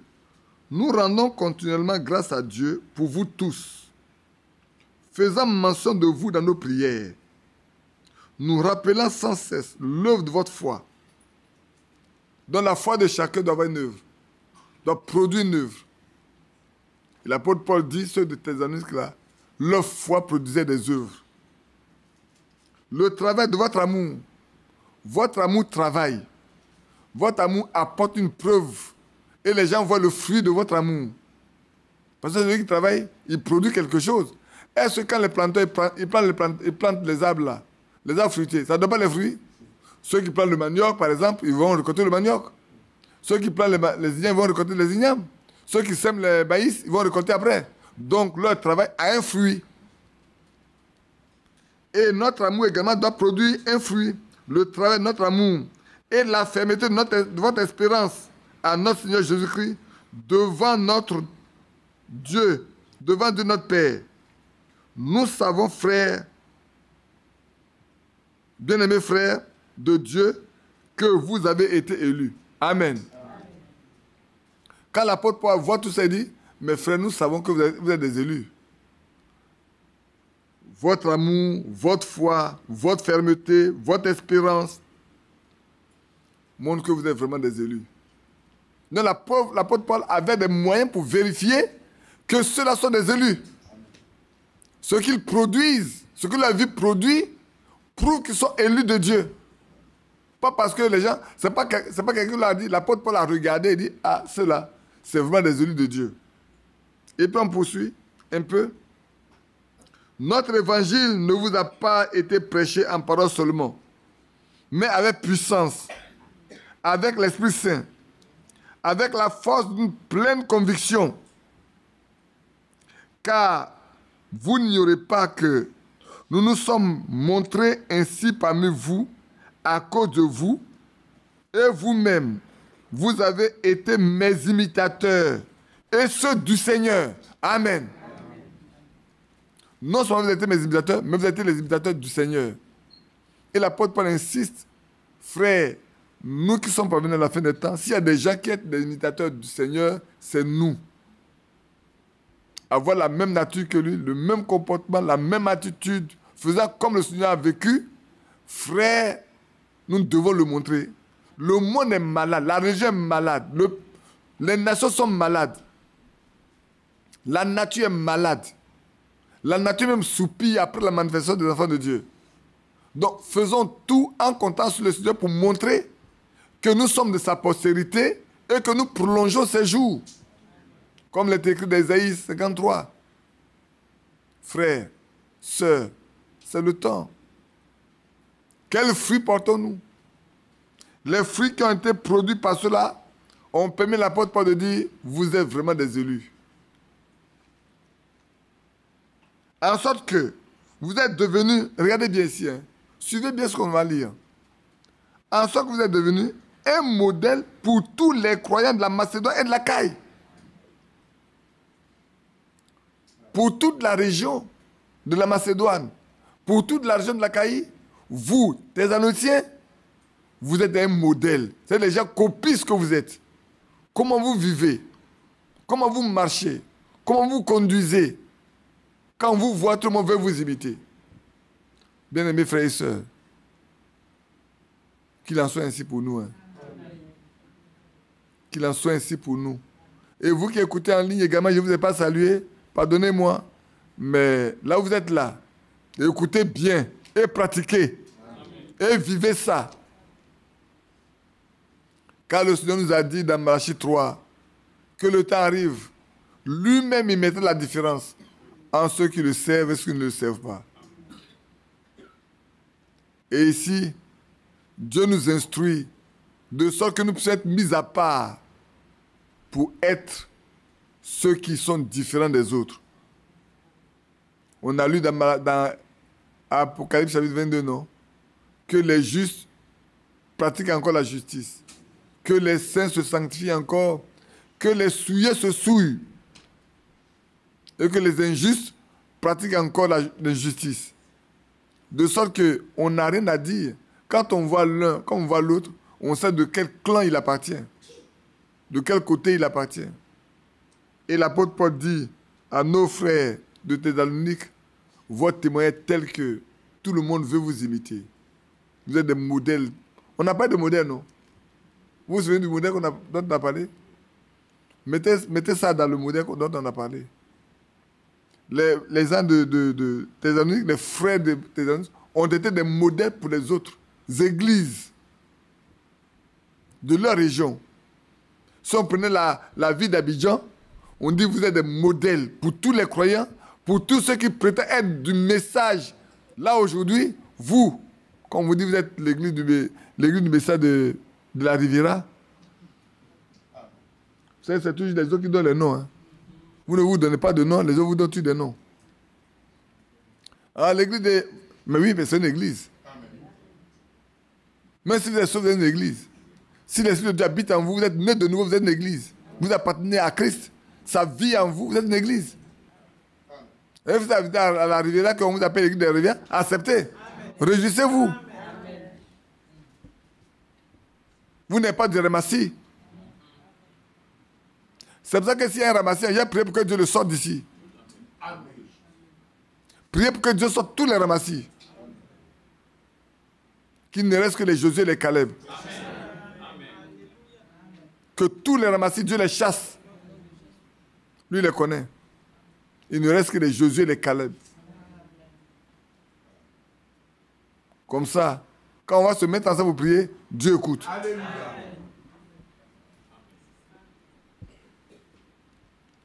On poursuit. Non seulement en effet, la parole du Seigneur a retenti de chez vous, dans la Macédoine et dans l'Achaïe. Vous voyez, non? Non seulement ils sont modèles, mais encore la parole de Dieu a retenti depuis chez eux, pour aller dans la Macédoine et l'Achaïe. Tellement leur témoignage est vrai. Et il poursuit. Mais encore votre foi en Dieu s'est fait connaître en tout lieu. Ça ne vous plaît ça, pas ça? Quand on dit que votre foi a été connue en tout lieu. Quand on dit... ceux qu'on dit perdus là, quand on les voit, leur foi là...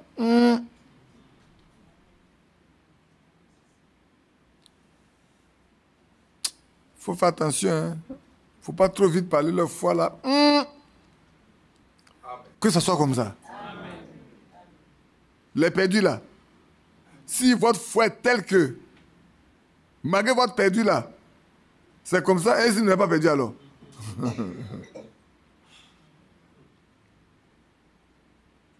Frères, sœurs, prenez garde. Hein. Ce n'est pas le temps de jouer. Souvent, je parle comme en plaisantant, mais je ne plaisante pas. Hein. Je prends ces expressions pour vous dire qu'on est dans un temps très sérieux et que notre foi doit être connue de tous les hommes. Notre foi. Quand votre foi est connue de tous les hommes, votre douceur va être connue de tous les hommes. Votre bonté va être connue de tous les hommes. Votre miséricorde, votre compassion va être connue de tous les hommes. Alors on dit, mais ceux-là, ils sont différents. On parle des gens du message, mais ceux-là, ils sont différents. Et vous devez être vraiment différents. Amen.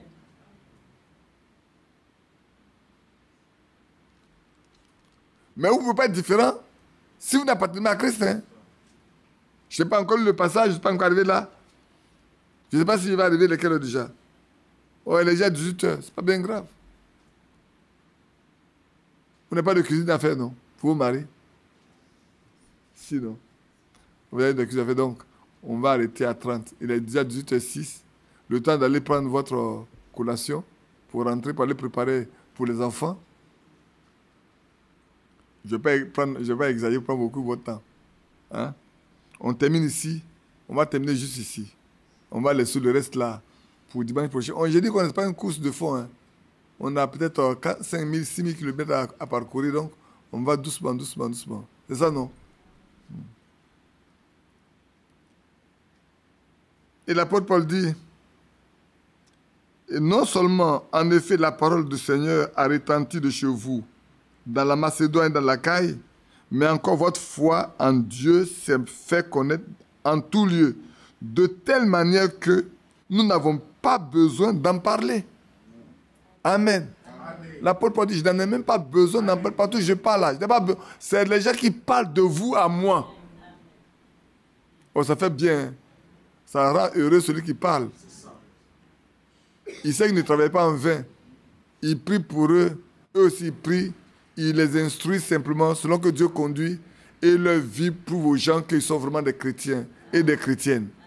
Et l'apôtre Paul doit être heureux à ce temps-là. Quand il arrive ici, il dit, mais comment tu as fait avec les Macédoniens là, les Thessaloniciens là? Mais leur foi est tellement grande. Quand on en est au milieu de l'amour est tellement forte, tu ne peux pas savoir ce qui se passe. Et puis, ils aiment la parole de Dieu. Quand ils se rendent compte, ils ne parlent pas de pain, ils ne parlent pas des frères, ils ne parlent que de la parole de Dieu. Et c'est comme ça qu'on se conduit. Est-ce que c'est comme ça qu'on fait? Là, je nous regarde là. Moi, mais je suis dedans. J'espère que quand on va sortir pour aller prendre la collation là, on ne va pas parler de politique, on ne va pas parler de l'Ukraine, on ne va pas parler de choses du Mali, on ne va pas parler du Burkina. Hein? Ah, ça c'était avant. Et je veux que ça soit avant.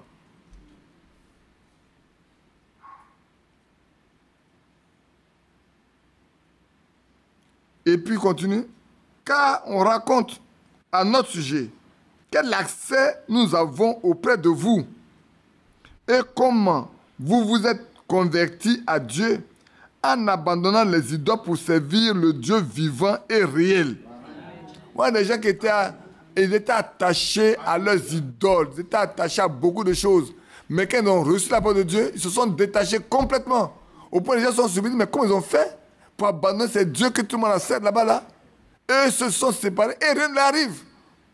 Mais quand tu es avec Dieu, rien ne peut t'arriver quand tu abandonnes même ce qui est mauvais.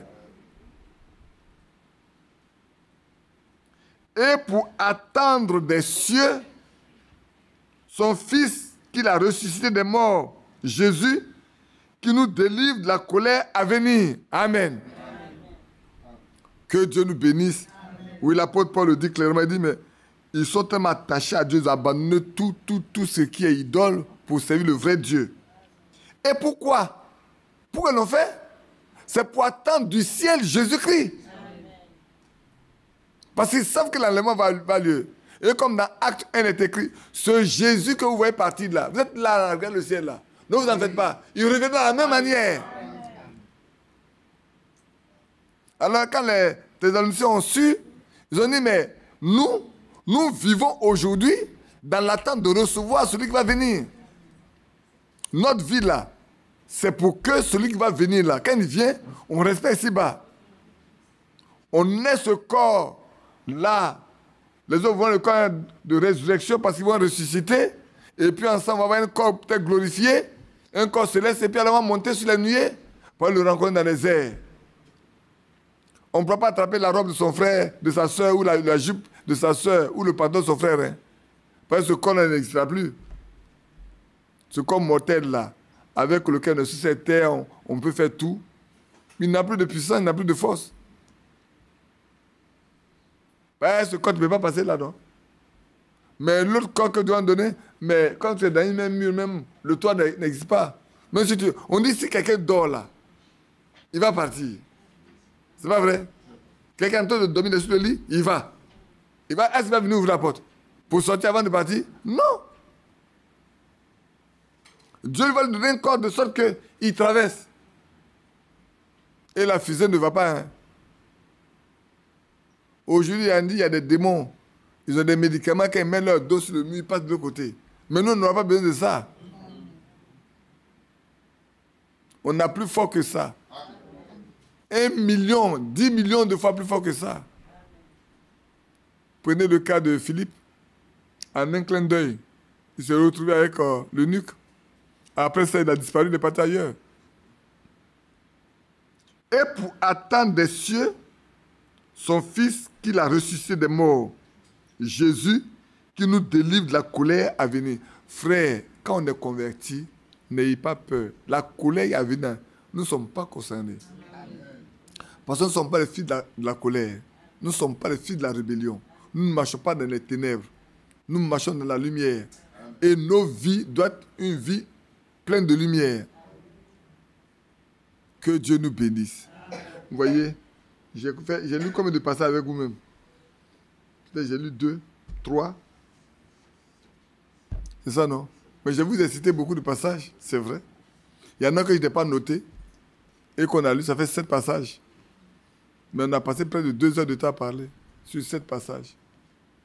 Mais le plus important, c'est que nous devons retenir, frère, le temps est venu de vivre une vie de sainteté, une vie de converti, une vie qui ressemble à la vie de Christ, en étant des modèles pour ceux qui nous environnent. Pour ceux qui se disent croyants, quand ils vous voient, ils entendent parler de vous, et qu'ils vous voient, ils peuvent entendre parler de vous, mais quand ils vous voient, ils doivent voir la différence nette. Ce qu'ils ont entendu là doit être une réalité. C'est ça qui est important, frère. On peut avoir entendu parler de vous, et qu'on vous trouve dans vos actes, on trouve quelque chose d'autre, alors c'est pas bon. Alors c'est pas bon du tout, frère.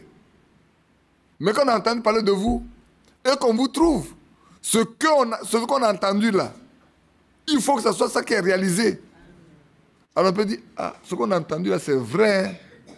Ils vivent comme ça. Ils marchent comme ça. Il faut exactement ce qu'on a entendu. Qu'est-ce que la femme samaritaine a dit? Il dit, voilà un homme qui m'a dit tout ce que j'ai fait. N'est-ce pas le Messie? Quand les autres sont venus, elles ont trouvé le contraire? Non. Ils ont trouvé que ce qu'elle a dit là est vrai. Et puis elles ont dit, c'est pas ce que tu as dit là. Hein. Mais nous-mêmes, on a vu. Et on a compris que c'est vrai. Toi, ce que tu as dit là, ça on a entendu, hein? Mais nous-mêmes, on a vu. Ce qui veut dire que, toi, tu nous as parlé, on est venu. Si on avait trouvé le contraire, on a dit, voilà, la prostituée, elle est venue encore nous fatiguer à midi là. Tu es vraiment une prostituée. Tu es toujours en train de mentir pour tromper le cœur des hommes. Mais quand ils sont arrivés, ils n'ont pas trouvé la prostituée. Ils ont trouvé une femme avec qui apparemment, auparavant, ils ne devaient pas avoir de communion. Mais là, la communion a eu lieu. C'est pas si vous voyez l'espace, le fossé qui existe. Une prostituée qui ne peut pas aller avec les autres femmes au puits. Elle est obligée d'aller seule au puits, faire tout seul, mais là, elle va en ville et elle crie à tue-tête, venez voir un homme qui m'a dit tout ce que j'ai fait. Ça peut ne pas sembler important, mais les gens sont sortis pour voir qui est cet homme qui a dit à cette femme tout ce qu'elle a fait. Quand ils sont venus, elle était au milieu d'eux. On ne l'a plus mise de côté. Elle était avec eux, parce que c'est elle qui connaissait le chemin. Où se trouvait cet homme-là? C'est elle qui connaissait. Donc ils l'ont suivi, il est arrivé là. Elle était là au milieu d'eux. Et quand ils ont fini, on lui a dit, c'est pas seulement que tu as dit, hein. Nous-mêmes sommes venus là, nous avons constaté. Ils ont pu lui parler maintenant, non? Ou avant de dire, frères et sœurs, quand on entendra parler de nous, et qu'on nous verra qu'il n'y ait pas de différence entre ce qu'on a entendu et ce qu'on fait et vit, que Dieu nous bénisse.